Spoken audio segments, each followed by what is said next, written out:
Clyde. Clyde didn't speak. He held court, making pronouncements from his lofty 6'3" tower.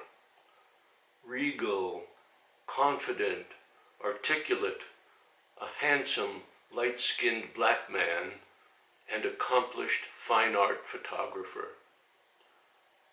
The exotic black and white shots of nude women on his walls made me lightheaded. I imagined he'd slept with all of them, including those still wet on unrolled negatives hanging from a wall-to-wall clothesline in his kitchen darkroom. I tried to hide my teen lust as I casually strained to make out the luscious images. We three sat in his living room. Clyde, Feingersh, who was my photography mentor, and me. They talked shop. I listened, honored to be among them. Suddenly, Clyde turned to me and asked, "Do you play the harmonica?" "Sure," I lied.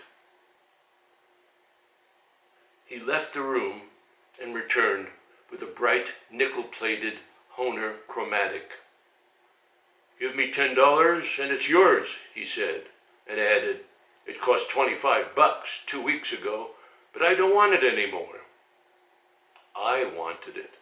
I'd always wanted one, but at 18, I could neither afford it nor afford being viewed a fool by failing to negotiate. So I said, sheepishly, "Would you take $5? Clyde looked at me coldly, placed the harmonica on the floor, stood up, and with 3 quick stamps of his right heel, smashed it into twisted junk. I sat paralyzed in shocked, embarrassed, fearful silence. Feingersh stood up and shouted, "You son of a bitch! If you didn't want Harvey to have it, you could have given it to a school or an orphanage." Clyde glared and said, "I can't stand cheap."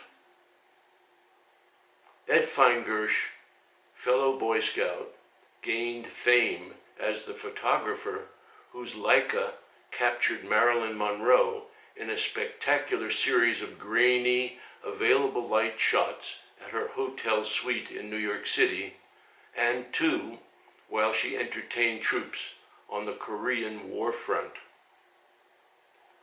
I never saw Clyde again. Feingersh died in the 50s, not yet 40 years old. 25 years later, I bought a used Hohner chromatic for $10. It was only after my 90th birthday that I took it from its resting place, gave it a try, and played it well enough to dare insert it in a video of this poem published on YouTube.